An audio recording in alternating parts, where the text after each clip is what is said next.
আমরা এখনো চুপ থাকতে দেন। মুসলমান যখন জেগে যাবে তখন আমরা বলবো একটা একটা সাত পূজারি ধর, সকাল সন্ধ্যা নাস্তা কর। তবলিগের সাথীদের উপরে, আলেমদের উপরে নির্মম ভাবে যে রাতের অত্যাচার করেছে, অত্যাচার কখনো ভুলা যাবে না। এদেরকে অচিরেই এরা তওবা করে কালিমা পড়ে নতুন করে মুসলমান হতে হবে, অন্যথায় এদের অহমৃত্যুর আশা করা যায়। জোরে বলুন ঠিক কিনা? আজ আলেমদেরকে বৃদ্ধাঙ্গুলি দেখার জন্য তৈয়ার আছে নাকি নাই? কথা বলেন আছে নাকি নাই? হত্যা করার জন্য তৈয়ার আছে নাকি নাই? আরে জোরে আওয়াজ দেন, আছে নাকি নাই? আছে। এই জন্য নিয়ত করব, দোয়া করব, চেষ্টা করব, বাকিটা পূরণ করার মালিক তিনি কে? আমার জীবন চলে যেতে পারে, আমি আলেমদের সিদ্ধান্তের বাহিরে আমি কখনো, কথা বলেন না কেন, আলেমদের সিদ্ধান্তের বাহিরে আমি কখনো যাব না। দুঃখ আর আত্রাবের সাথে বলতে হয়, কথাটা একটু না বললেও নয়। বলবো নাকি রেখে দিব? দুঃখ আর আত্রাবের সাথে বলতে হয়। আমার দেশে 2018 সালে এক ঘটনা ঘটে গেল, যে ঘটনা আজও পর্যন্ত বাংলার জমিনে কালো অধ্যায় হিসাবে রচিত হয়ে আছে। জোরে বলে ঠিক কিনা? আওয়াজ করে বলেন ঠিক কিনা? যেই মানুষগুলো একসময় সন্ত্রাস ছিল, খারাপ মানুষ ছিল, জেনাখোর ছিল, বেবিচার ছিল, এই মানুষগুলোকে ওলামায়ে কেরাম হাতে ধরে ধরে, পায়ে ধরে ধরে, কখন আবার এইভাবে পায়ে ধরে ধরে নিয়ে আসছেন, আসো ভাই আসো, 3 চিল্লা যাও, 1 চিল্লা যাও, ওলামায়ে কেরামদের সাথে সময় দাও। সময় দেওয়ার পরে তবলিগের মধ্যে যখন ফিতনা শুরু হয়ে গেল, সাদিয়ানি ফিতনা, কাদিয়ানি ফিতনা, সাত পূজারি ফিতনা যখন শুরু হয়ে গেল, এই মানুষগুলো বলল আমরা অস্ত্র চালান তো শিখছি, জানছি, এবং মাঝখানে 2-4-10 বছর চালাই নাই, তবলিগ কাজ করছি, ওই অস্ত্র তো এখনো শিক্ষা আমাদের মাঝে আছে। কথা বলেন না কেন? কথা বলেন না কেন? জোরে আওয়াজ দেন ঠিক কিনা? ওই মানুষগুলো নির্মম ভাবে অত্যাচার করে, রাতের আধারে ছাত্রদের উপরে, তবলিগের সাথীদের উপরে আক্রমণ করে, হাজার হাজার মানুষকে পঙ্গু করেছে। জোরে বলেন ঠিক কিনা? অনেক ছাত্রদেরকে, মাদ্রাসার ছাত্রদেরকে আপনার ওই যে বুড়িগঙ্গার নদীর মধ্যে এইভাবে নিক্ষেপ করে দিয়েছে, তুরাগ নদীর মধ্যে নিক্ষেপ করে দিয়েছে জালেমরা, রক্তে লাল লাল হয়ে গেছে, অনেক শাহাদাত বরণ করেছে। শহীদদের উছিলায় আল্লাহর কাছে দোয়া করি, আল্লাহ আপনি সকলকে হেদায়েতের মালা দান করে দেন। আর জোরে বলুন আমিন। বর্তমানে আবার সেই সাত পূজারীরা, আবার সেই মেড ইন ইন্ডিয়ান সাত পূজারীরা, যারা ছাদকে সর্বসময় পূজা করে, ওই সম্প্রদায় লোক, ওই সন্ত্রাসীরা, কুখ্যাত অমানুষরা রাতের গভীরে আবার আক্রমণ করে 5 থেকে 6 জন মানুষকে শহীদ করেছে। আরো জোরে বলুন ইন্না লিল্লাহি ওয়া ইন্না ইলাইহি রাজিউন। তারা শহীদ করেছে। এই অমানুষগুলোকে পৃথিবীর মধ্যে সবাইকে আপনার ক্ষমা করে দেওয়া সম্ভব, কিন্তু এই অমানুষদেরকে কঠিন কালো ক্ষমা করা, কথা বলেন না, কঠিন কালো ক্ষমা করা যাবে না। এদের প্রধান শত্রু হচ্ছে আলেমদের বিরুদ্ধে লেলিয়ে দেওয়া, যাতে করে মানুষ ওই সাতকে পূজা করে আর আলেমদেরকে মানুষ খারাপ বলে। আছে নাকি নাই? জোরে বলুন আছে নাকি নাই? এই অমানুষদেরকে যতক্ষণ পর্যন্ত গ্রেফতার না করা হবে, ততক্ষণ পর্যন্ত বাংলার জমিনে আগুন শুরু হয়ে গেল, আগুন কখনো নিবানো সম্ভব হবে না। জোরে বলুন ঠিক কিনা? আরো জোরে আওয়াজ দেন ঠিক কিনা? তবলিগের সাথীদের উপরে, আলেমদের উপরে নির্মম ভাবে যে রাতের অত্যাচার করেছে, অত্যাচার কখনো ভুলা যাবে না। এদেরকে অচিরেই এরা তওবা করে কালিমা পড়ে নতুন করে মুসলমান হতে হবে, অন্যথায় এদের অহমৃত্যুর আশা করা যায়। জোরে বলুন ঠিক কিনা? সম্মানিত হাজিরিন, এতটুকুন পর্যন্ত সমাপ্ত নয়। তাদের যে গডফাদার ছিল একজন মুয়াজ বিন নূর, এই মুয়াজ বিন নূর গ্রেফতার হয়েছে। সকলে বলি আলহামদুলিল্লাহ। আরো জোরে বলুন আলহামদুলিল্লাহ। প্রধান উপদেষ্টার কাছে আমরা আবেদন করব, এই মুয়াজ বিন নূর আরো যারা এই গডফাদার আছে সবগুলাকে গ্রেফতার করে আইনের আওতা সর্বোচ্চ এনে এদেরকে যখন শাস্তি দেওয়া হবে, এদের মধ্য থেকে সমস্ত গোয়েন্দাগিরি যখন উদ্ঘাটন করা হবে, এদের থেকে মেইন কথাগুলো বের হয়ে যাবে। কথা বলেন ঠিক কিনা? এই অমানুষদের কারণে আজ তবলিগের মধ্যে বিভক্তি শুরু হয়ে গেল। সকলে বলি ঠিক কিনা? এই জন্য পুরা ভোলার মধ্যে একটা সিদ্ধান্ত হয়ে গেছে, সাদিয়ানি আর কাদিয়ানি আর সাত পূজারীদের কোনো মার্কাত চলতে দেওয়া হবে না। কথা বলেন ঠিক কিনা? কোনো মার্কাত চলতে দেওয়া হবে না, একমাত্র ওলামায়ে কেরামের নির্দেশেই মার্কাত চলবে। যারা আওয়াজ দেন ঠিক কিনা? কারণ ওলামায়ে কেরামদের সাথে যেই সমস্ত মর্দে মুজাহিদরা আছে, যেই সমস্ত সাথীরা আছে, এরা দেখি আলেমদের প্রতি, কোরআনের প্রতি এত মহব্বত, এত ভালোবাসা, আমি সারা দিরাত আলোচনা করে এদের মহব্বত আর ভালোবাসার কথা আমি সম্ভব আলোচনা শেষ করতে পারবো না। আরো জোরে বলেন ইনশাআল্লাহ। সম্মানিত হাজিরিন, আমরা এখনো চুপ আছি, চুপ থাকতে দেন। মুসলমান যখন জেগে যাবে তখন আমরা বলবো একটা একটা সাদিয়ানি ধর, একটা একটা সাত পূজারি ধর, সকাল সন্ধ্যা নাস্তা কর। জোরে আওয়াজ দেন, ঠিক কিনা? সম্মানিত হাজিরিন, আল্লাহ পাক রব্বুল আলামিন আপনাকে আমাকে কথাগুলো বুঝার মতো আল্লাহ তাআলা তৌফিক দান করে দেন। সকলে বলুন আমিন। আর জোরে বলেন আমিন। আমি আপনাদের মাঝে সূরা আনফালের 30তম আয়াতে কারিমা পাঠ করেছিলাম। আল্লাহ পাক রব্বুল আলামিন বলেন, ওয়াইয ইয়ামকুরু বিকাল্লাযীনা কাফারু লিইসবিতুকা আও ইয়াকতুলুকা আও ইউখরিজুকা ওয়া ইয়ামকুরুনা ওয়া ইয়ামকুরুল্লাহ আল্লাহু খায়রুল মাকিরিন। এই আয়াতে কারিমার মধ্যে আল্লাহ পাক রব্বুল আলামিন বলেন, ভালো করে খেয়াল করবেন, আল্লাহ পাক রব্বুল আলামিন বলেন, সমস্ত কাফের আর মুরতাদ আর বেঈমানের যত শক্তি আছে সমস্ত শক্তি এক হয়ে গেল। কি এক হয়ে গেল? কিভাবে নবীকে দেশান্তর শিকল দ্বারা বন্দী করা যায়, নম্বর 1, কিভাবে হত্যা করা যায়, নম্বর 3, কিভাবে আপনার দেশান্তর করা যায়। এই অপশন নিয়ে যখন তারা বসছে, হত্যা করার অপশন, দেশান্তর করার অপশন, শিকল দ্বারা বেঁধে রাখার অপশন নিয়ে যখন তারা বসলো, এমন সময় আল্লাহ পাক বলেন, তোরা যতই সিদ্ধান্ত করুক না কেন, তোমাদের সিদ্ধান্ত কোনোদিন প্রতিষ্ঠিত, কথা বলেন, প্রতিষ্ঠিত হবে না। ওয়ায়ামকুরুনা ওয়ায়ামকুরুল্লাহ আল্লাহু খায়রুল মাকিরিন। আল্লাহ পাক বলেন, আমি সবচেয়ে উত্তম কৌশলদাতা হলাম আমি আল্লাহ। আমি আপনাদের মাঝে একটি হাদিসে মোবারক পাঠ করেছিলাম। নবীজি বলেন, সবচেয়ে কঠিন মুসিবত আর পরীক্ষা হবে নবীদের উপরে, এরপরে পর্যায়ক্রমে ইমানদারের উপরে আসবে। এরপরে আমি বলি, সর্বশেষ যে ব্যক্তি বলল লা ইলাহা ইল্লাল্লাহ মুহাম্মাদুর রাসূলুল্লাহ, এই ব্যক্তির উপরে মুসিবত আসবে। ওয়াদাটা কার? আরো জোরে বলেন, কার ওয়াদা? এবার আসুন বাস্তবতায়, এই কথা আসতে বলেন। এবার আসুন বাস্তবতায়। আপনারা জানি হযরতে মূসা আলাইহিস সালাতু ওয়াস সালাম, ফেরাউন একটু কথা না বললো নয়। ফেরাউন যখন দেখলেন, ফেরাউন জানতে পারলেন, একটা অদ্ভুত একটা স্বপ্ন দেখলেন। কি স্বপ্ন? অচিরেই এমন একটা সন্তান আসবে, আপনার সমস্ত ক্ষমতাকে মাটির সাথে ধসিয়ে দিবে। যখন এই অদ্ভুত যখন স্বপ্ন দেখলেন, এরপরে সমগ্র গণকদেরকে আহ্বান করা হলো, আসুন। গণকরা যখন আসছে, এই কথা বলবেন না, সব আমার দিকে তাকান। যখন আসছে, আসার পরে আপনার স্বপ্নের ব্যাখ্যা দিলেন, অচিরেই এই সময়ের মধ্যে আসবে, যার কারণে নারীদেরকে 3 রাত পর্যন্ত, 3 দিন পর্যন্ত নারীদেরকে ভিন্নভাবে রাখা হয়, পুরুষদেরকে ভিন্ন জায়গায় রাখা হয়। ভালো করে খেয়াল করুন, নারীদেরকে ভিন্ন এক পাশে, পুরুষদেরকে ভিন্ন এক পাশে রাখা হয়। ওই সন্তান যেন আসতে যেন না পারে। আমার কথা ভালো করে বোঝেন।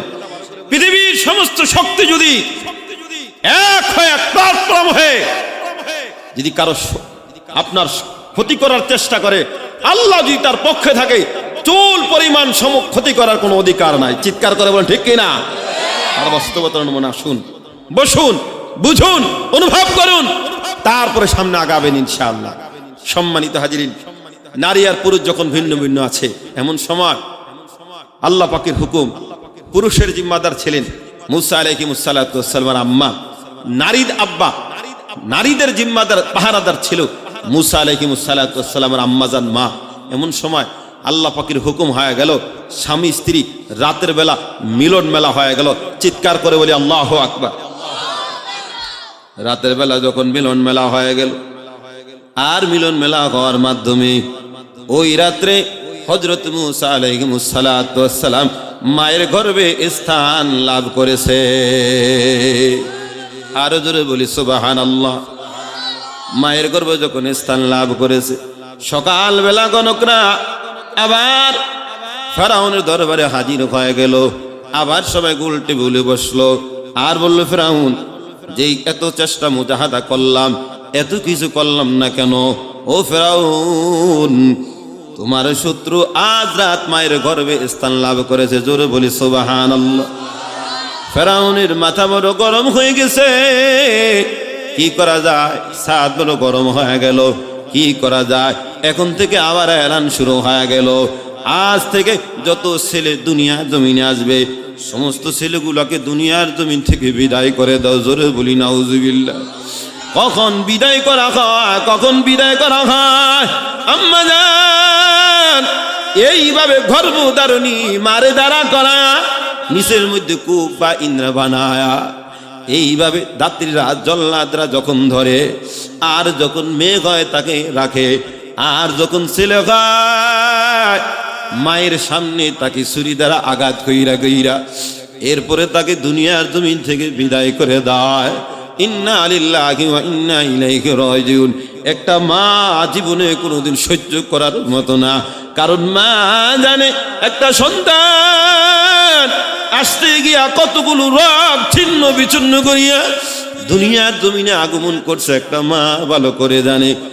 গরু কুরবানির সময় আমরা যখন গরু জবাই করি, এরকম গলা কাটা গরুর মতন মায়ের বেলাটগুলো বের হয়, মায়ের বেলাটগুলো বের হয়।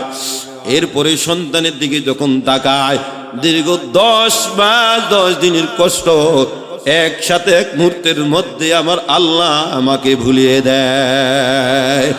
জোরে বলি সুবহানাল্লাহ। এরপরে ওই দিন থেকে শুরু হয়ে গেল, যার কারণে 70,000 মাসুম বাচ্চাকে, 70,000 ছেলেকে দুনিয়ার জমিন থেকে বিদায় করে দেওয়া হলো। ইন্না লিল্লাহি ওয়া ইন্না ইলাইহি রাজিউন। এরপরে তার পিপাসা নিবারণ হবে না। 1 বছর সন্তানকে রাখা হয়, যেই বছর রাখা হয় ওই বছর মূসা নবী আসছে, এক রায়তে আছে, অন্য রায়তে আছে যেই বছর হত্যা করা হবে ওই বছর আসছে।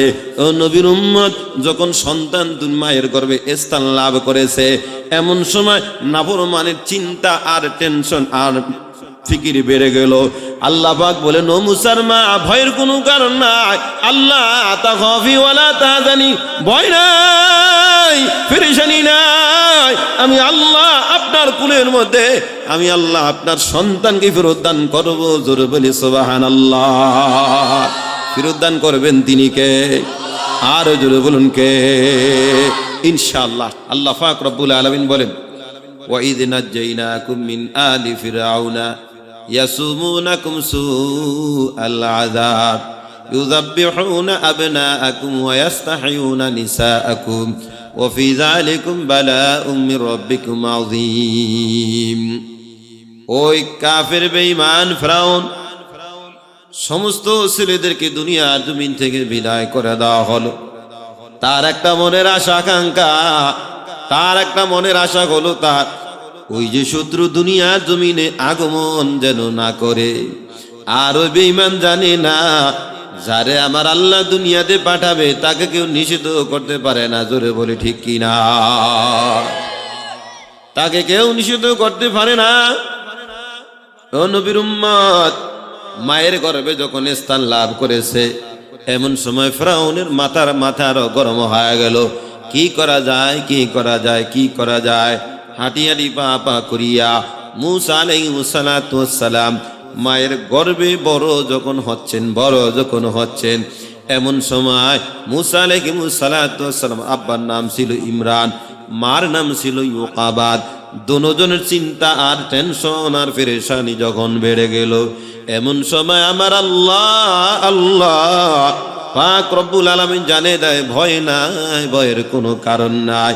কারণ আপনার গর্ভে যে দামি সন্তান আছে, ইনি অন্য কেউ নয়, ইনি হলেন মূসা কালিমুল্লাহ। কোনো ভয় নাই, ভয়ের কোনো কারণ নাই। এই সন্তানের মালিক হলাম আমি আল্লাহ। ও নবীর উম্মত, হাঁটি হাঁটি পা পা করিয়া সন্তান ভূমিষ্ঠ হওয়ার যখন বয়স হয়ে গেল, এমন সময় ইউকাবাদ কান্নার আওয়াজ, আর বলেন, আল্লাহ, ও আল্লাহ, আপনি আমারে বাঁচান, বাঁচান, বাঁচান। এরে আল্লাহ, আমার সামনে থেকে আমার সন্তানকে যদি হত্যা করা হয়, আমি মা এক মুহূর্তের জন্য বাঁচতে পারবো না রে আয় আল্লাহ। যাই হোক, মূসা আলাইহিস সালাতু ওয়াস সালাম যেই দিন ভূমিষ্ঠ হলেন, এমন সময় ভূমিষ্ঠ হওয়ার পর হযরতে মূসা আলাইহিস সালাতু ওয়াস সালাম আম্মা জান যখন তার স্তনে সন্তানকে দুগ্ধ পান করায়, এমন সময় তার মার কান্না টেনশন কিন্তু কমে নাই। যত সন্তানের বয়স বাড়ে মার কান্না আরো বাড়ে, কান্না আরো বাড়ে। এমন সময় দরজার মধ্যে নক করলো, টুনটুন আওয়াজ। যখন দরজার মধ্যে নক করা হয়, দরজার মধ্যে নক করতে দেরি হয়, এমন সময় তাকিয়ে দেখলেন ওই যে আপনার নাফরমানের পাঠানো জল্লাদরা হাজির হয়ে গেছে। আর পাঠানো জল্লাদরা যখন হাজির হয়ে গেছে, মুসা আলাইহিস সালাতু ওয়াস সালামের মা কান্না আরো বেড়ে গেল। এমন সময় মা কোলের সন্তান নিয়ে দৌড়ায় আর দৌড়ায় জ্বলন্ত চুলার মধ্যে মুসা নবীকে সম্পূর্ণ নিক্ষেপ যখন করে দিল, মুসা আলাইহিস সালাতু ওয়াস সালামের মার আশা হলো আমার সন্তান জালেমরা আমার সামনে হত্যা করবে, এটা আমি কোনোদিন মা সহ্য করতে পারবো না। আর চুলার মধ্যে আমার সন্তান মরিয়া যায়, জ্বলিয়ে একেবারে কয়লা যায়, তারপরে তো আমার সন্তান, আমার চোখের সামনে আমার সন্তানের হাড়গুলো দেখবো এবং আমার সন্তানের আমি ছাইগুলো দেখবো। আমি মা, আমি সন্তান, আমি মা, আমার কলিজাকে প্রবোধ দিব, আমি আমার নিজেকে সান্ত্বনা দিব, যাতে করে তারপরও আমার সন্তানকে শত্রুর হাতে মারতে আমি কখনোই দিব না। এমন সময় সন্তানটা চুলার মধ্যে দেওয়ার পর এরপরে দরজার যখন ওপেন করে দিলেন, আর ওই সরকারের পাঠানো জল্লাদরা ঘরের মধ্যে আসলো। আইসা ডানে বামে সামনে পিছনে একেবারে তন্ন তন্ন করে খোঁজ করলো, দেখলো কোনো সন্তান নাই, কোনো সন্তান নাই, কোনো সন্তান নাই। তারপরে ওই বেঈমানরা যখন চলে গেল, চলে যাওয়ার পর দরজা আবার যখন সুন্দর করে লক করে দিলেন, এরপরে মুসা আলাইহিস সালাতু ওয়াস সালাম মা এক দৌড় দিয়া চুলার কাছে যায়, আমার সন্তান সন্তান সন্তান বলে মারতো না, সন্তান সন্তান বলে জীবনের সমস্ত জিনিস শেষ করে ফেলে আর্তনাদ করে যখন চুলার কাছে যায় দেখে মুসা আলাইহিস সালাতু ওয়াস সালাম আগুন তাকে ধরে নাই, বরং আগুনের মধ্যে আগুন নিয়ে খেলাধুলা করতেছে। আর জোরে বলি সুবহানাল্লাহ। আগুন নিয়ে খেলাধুলা করতেছেন মুসা আলাইহিস সালাতু ওয়াস সালাম। আল্লাহর প্রতি তার আত্মবিশ্বাস আরো বেড়ে গেল, ঈমান আরো বেড়ে গেল। আর বলেন ও মাওলা কারীম, আপনি কত বড় করণওয়ালা জাত, ও আল্লাহ আপনি কত করণওয়ালা বড় জাত। এরপরে আম্মা জানের টেনশন কিন্তু কমে না। এমন সময় আমার আল্লাহ তাকে জানিয়ে দেন, আপনার সন্তানকে আপনি নির্টেনশন ভাবে দুগ্ধ পান করান, কোনো সমস্যা নাই। তারপরে যদি ভয় হয় সন্ধ্যকর্মী ভিতরে ঢুকায়া আপনি তাকে নীল নদে ঠেলে দেন। এমন সময় আল্লাহ পাকের একজন ফেরেশতা মানুষের বেশে ওই জায়গায় হাজির হয়ে গেল, আর বলে কি আছেন, আমি একজন মিস্ত্রি সাহেব হাজির হয়ে গেলাম। মুসা আলাইহিস সালাতু ওয়াস সালাম মা তার মেয়েকে বললেন, ও মরিয়ম তাড়াতাড়ি যাও তক্তার ব্যবস্থা কর, গজালের ব্যবস্থা কর, তার কাটার ব্যবস্থা কর। সকল কিছু যখন ব্যবস্থা হয়ে গেল, মিস্ত্রিকে যখন দিলেন, সুন্দর করে একটা বাক্স বানালেন। বাক্স বানানোর পর এরপরে তাফসীরের কিতাবের মধ্যে আছে, তার ওই বাক্সার নিচে যখন আলকাতরা দিয়ে দিলেন, আলকাতরা দেওয়া সুন্দর করে সন্তানটা বাক্সার মধ্যে যখন রাখলেন, রাখার পর নীল নদে ভাসাবেন। এমন সময় মুসা আলাইহিস সালাতু ওয়াস সালাম বোনকে তার মা বললে, সন্তান বড় একটা রশি লও, একটা রশি এই যে বাক্সার সাথে লাগাও, আর একটা রশি তোমার কোমরের সাথে লাগাও। এরপরে লাগালেন। অন্যরা পাওয়া যায় রশি লাগাই নাই, এমনি পায়ের সিন্দুকটা যখন পানির মধ্যে যখন ঢেলে দিলে। আর তার মা বলেন, ও মরিয়ম আমার সন্তানের বাক্সটা কমনে যায়, তুমি একটু পরে আমারে খোঁজ দিও, কারণ আমি মা আমার সন্তান ছাড়া এক মুহূর্তের জন্য থাকতে পারি না। আমার সন্তান 24টা ঘন্টা মা দিবানিশি পাগল পারা হয়া আমার সন্তান এইভাবে মা বারবার আর্তনাদ, আমার সন্তান। আর একটু পর পর মরিয়ম আইসা মারে বলে, মা ওই যে আপনার সন্তানের বাক্স দেখা যায়, ওই যে আপনার সন্তানটার বাক্স দেখা যায়, ওই যে আপনার সন্তানটার বাক্স দেখা যায়। কারণ মা বুঝে সন্তানের কত বড় ব্যথা, মা বুঝে সন্তানের কত বড় ব্যথা। যাদের মা নাই তারা বুঝবেন মায়ের কেমন ব্যথা, আর যারা আছেন মা আপনার আছে, সেও বুঝে মা সন্তানের কত বড় ব্যথা। যখন এই কথা বলা হয় মায়ের দিলটা শান্ত হয়ে যায়।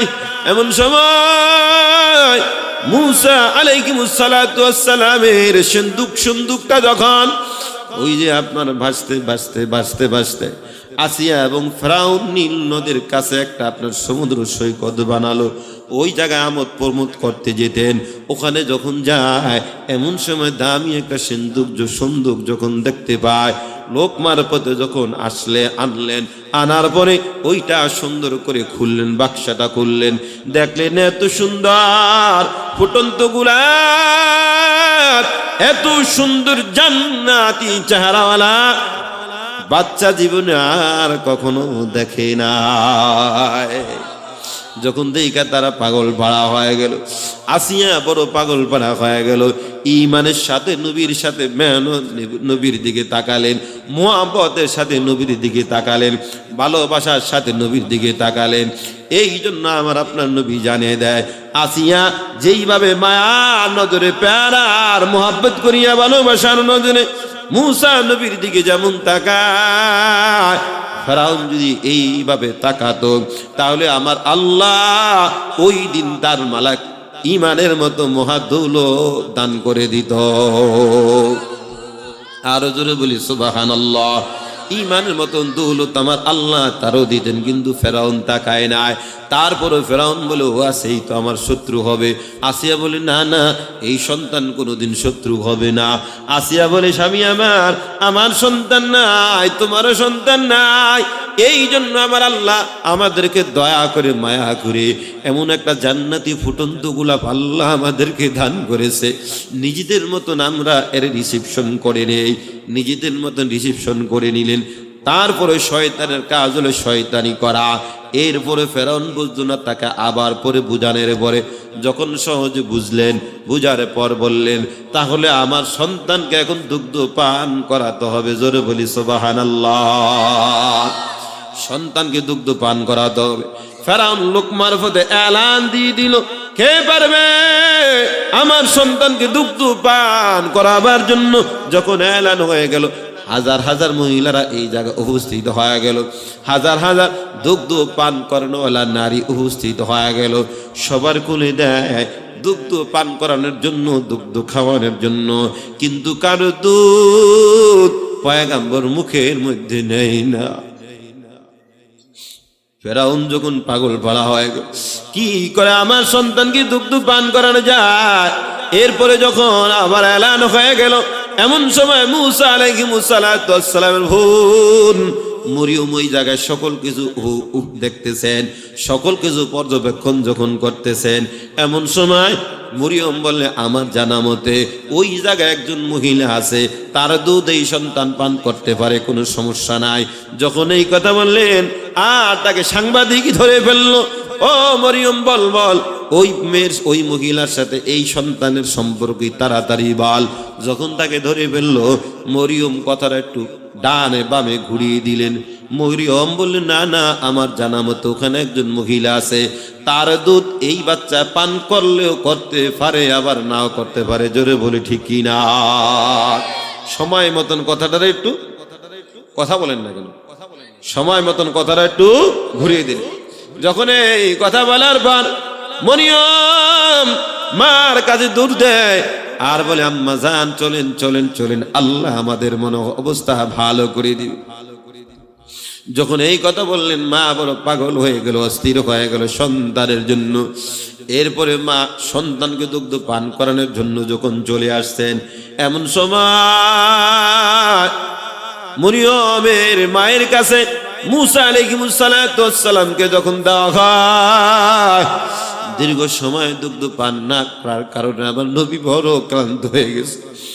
এরপরে মায়ের কোলে যখন দেওয়া হয়, মাসুম বাচ্চা যেরকম জান্নাতের জমিনের মতন ঘুমায়, মায়ের কোলটা পাওয়ার পর দুগ্ধ যখন মুখের মধ্যে দেয়, জান্নাতের জমিনের মতন ঘুম শুরু হয়ে যায়। আরো জোরে বলি সুবহানাল্লাহ। কেমন দয়ার মালিক আমার আল্লাহ, কেমন মায়ার মালিক আমার আল্লাহ। আল্লাহ কত করুণাওয়ালা জান, এর নবীর উম্মত। এরপরে ফেরাউন তাকে প্রস্তাব দিল, তুমি আমার ছেলেকে এই জায়গায় এসে দুগ্ধ পান করাতে হবে। মরিয়ম মুসা নবীর মা বলল, আবার মনে হয় কোনো কাজ নাই, আমি আপনার ছেলেকে দুগ্ধ পান করাতে পারবো না, আমারে টাকা দিতে হবে। যাও, আমি রাজি হয়ে গেলাম। পয়সা দিতে হবে, যাও, রাজি হয়ে গেলাম। বেতন দিতে হবে, যাও, রাজি হয়ে গেলাম। আমি এই জায়গায় দুগ্ধ আইসা বারবার পান করাতে পারবো না, আমি আমার বাসায় আপনার সন্তানকে দুগ্ধ পান করাবো, যদি আপনি হয় তাহলে আমার সাথে দেন। ফেরাউন বলল, যাও যাও, আমি রাজি হয়ে গেলাম। কেমন করনেওয়ালা জাত, কেমন করনেওয়ালা জাত, যেই শত্রু এই মানুষটাকে হত্যা করার জন্য ৭০,০০০ সন্তানকে দুনিয়ার জমিন থেকে বিদায় করে দিল, আর আমার আল্লাহ তার মাধ্যমে লালন পালন করতেছেন। জোরে বলি সুবহানাল্লাহ। আল্লাহ তার মাধ্যমে যখন লালন পালন করতেছেন, এরপরে মুসা নবীর মা মুসা নবীরে বাসায় যখন নিয়ে যায় আর বলেন, আল্লাহ আপনার রহমত আর আপনার করুণা বোঝা সম্ভব না। জোরে বলি সুবহানাল্লাহ। এমন সময় আমার আল্লাহ পাক রব্বুল আলামিন জানে দেয়, ও মুসার মা, আমি আল্লাহই তো বললাম তোমার সন্তানকে তুমি দুগ্ধ পান করাও, সময় মতন আমি আল্লাহ তোমার কাছে ফেরত দান করবো। জোরে বলি সুবহানাল্লাহ। এরপরে দুগ্ধের মেয়াদ শেষ না হতে হতে অনেক সময় আমরা যখন বাচ্চাদেরকে পাই, বাচ্চাদের মুখে চুমা খেতে মন চায়। জোরে বলি ঠিক কিনা? এমন সময় একদিন ফেরাউন মুসা নবীর পাওয়ার পর চাইছিলেন কোলের মধ্যে নিয়ে একদিন চুমা খাবেন, এমন তার মন ভরে গেল। এমন যখন আশা প্রত্যাশা করিয়া যখন মুখটা বাড়ায়, আল্লাহ পাক বলেন, এর নাফরমান, তোর মুখ হলো নাপাক। আমার নবীর হলো আমার নবীর পুরা শরীরটা হলো পাক। জোরে বলি ঠিক কিনা? নাপাক মুখ কোনোদিন পবিত্র জিনিসের কাছে নেওয়া যায় না। যখন চুমা দেওয়ার জন্য যখন মুখটা বাড়ায়, এমন সময় আমার আল্লাহ মুসা আলাইহিস সালামের হাত দিয়া হাত দিয়া ইচ্ছা মতো তার গালের মধ্যে একটা চর মেরে দেয়। জোরে বলি সুবহানাল্লাহ। আমরা গ্রাম ভাষায় যেটাকে বলি ডান হাত, একটু খারাপ ভাষা যেটাকে বলি ওই যে এই সমস্ত ছোট পোলানের কি হাতকে বলেন দেই, যেটা টয়লেটে ব্যবহার হয়, এটার নাম কি হাত? হ্যাঁ, আটটু খারাপ ভাষায় কোন হুসুন হাত। এই দেখছেন, কথা বলেন না কেন? তোর যত বড় শক্তি হোক না কেন, আমার নবীর কাছে কিছুই, কথা বলেন না কেন? সমস্ত শক্তি আল্লাহর কাছে, সব শেষ করতে আল্লাহর সময় লাগে, এক মুহূর্তে, এক সেকেন্ড আল্লাহর। জোরে বলুন ঠিক কিনা? লাগে? আল্লাহর লাগে? লাগে না। যখন চর মেরেছিল, ফেরাউনের মাথা আরো গরম হয়ে গেল, না হত্যা করতে হবে। আসিয়া বলে, না, এত বুঝে না বুঝেই তো মারছে। তাহলে যেহেতু বোঝে আর না বোঝে, পরীক্ষা দাও। পরীক্ষা দেওয়ার জন্য রেডি হয়ে গেছে। কি পরীক্ষা? সামনে আপনার স্বর্ণ রাখলেন, আর এক পাশে আপনার কয়লা রাখলেন, একেবারে আগুনে অগ্নি স্ফুলিঙ্গ রাখলেন। কয়লা যখন রাখলেন, এমন সময় যদি না বুঝে তাহলে কয়লা ধরবে, আর যদি বুঝে তাহলে স্বর্ণ ধরবে। স্বর্ণ ধরলেই তো হত্যা। ঠিক আছে, পরীক্ষা হয়ে যাক। পরীক্ষা যখন শুরু হয়ে গেল, এমন সময় আল্লাহর নবী মুসা আলাইহিস সালাম, ছোট মানুষ, আপনার স্বর্ণ চকচক ঝকঝক করতেছে, ওইদিকে হাত নেবেন ধরার জন্য। এমন সময় জিবরিল আমিন আলাইহিস সালাম নবীর হাতটা কয়লার মধ্যে দিয়ে দিলেন, কয়লা ধরে দিলেন। আর মুসা আলাইহিস সালাম কয়লাটা মুখের মধ্যে দিলেন, যার কারণে জিহ্বাটা কিছু একটা অংশ পুড়ে গেল। প্রমাণ হয়ে গেল এই সন্তান তোর শত্রু নয়, এই সন্তান তোর বন্ধু। একটু পর আয়, তোর সাইজ করার জন্যই তো রেডি হয়ে যাবে। কথা বলেন ঠিক কিনা? এবার জোরে একটা আওয়াজ দিবেন, করে কে? এই আওয়াজও হবে না, করে কে? এখনো তো আলোচনা চলতেছে, কে করে? আওয়াজ দিতে পারে নমুক না তার চরিত্র, তমুক না তার চরিত্র। যদি বলে নামাজ পড়ে ৬ ওয়াক্ত, হুজুর ১ ওয়াক্ত জীবনে দেখিনি, আছে নাকি নাই? এরপর জিজ্ঞাসা করলাম, এতক্ষণ পর্যন্ত মিছিল করে বিনিময়ে কি পেলেন? হুজুর মনে কিছু নিবেন না, একটা লাল চা পাইছি, একটা কারিগরি পাইছি। আবার কইছে নেতায় যখন আপনার ক্ষমতা আসে আমাদেরকে অনেক কিছু করবে, এরপরে কি কিছু করবে, আমাদেরকে আলো আর বাতাস আসমান জমিনের মাঝে ঝুলন্ত একটা চেয়ার কিনে দিবে। ইন্না লিল্লাহি ওয়া ইন্না ইলাইহি রাজিউন। আছে নাকি নাই? আরে জোরে বলো না, জবাব দেন, আছে নাকি নাই? ইল্লা মাশাল্লাহ, যারা বলো তাদের বিষয়টা ব্যতিক্রম। শোনেন, এই নাফরমান, এই ফিরাউন এক সময় বড় হয়ে বলছো আনা রব্বুকুমুল আলা। আল্লাহ পাক বলেন, রাখ, আমি আসতেছি, আমার নবীর দিয়েই তো তোরে শেষ করবো। যেই নবীর তুই বড় করছো এই নবীর দিয়েই আমি তোরে শেষ করবো ইনশা। আরো জোরে বলুন ইনশা। ওই ফিরাউনকে আমার আল্লাহ তাকে দুনিয়ার জমি থেকে আমরা দেখলাম চলে গেল, বিদায় হয়ে গেল, কিন্তু আল্লাহ তাআলা এখনো পর্যন্ত তার লাশ জাদুঘরে আছে নাকি নাই? কথা বলেন, আছে নাকি নাই? আল্লাহ তাআলা তার থেকে সমস্ত অমানুষদেরকে আল্লাহ তাআলা শিক্ষা অর্জন করার মতো তৌফিক দান করে দেন। সকলে বলুন আমিন।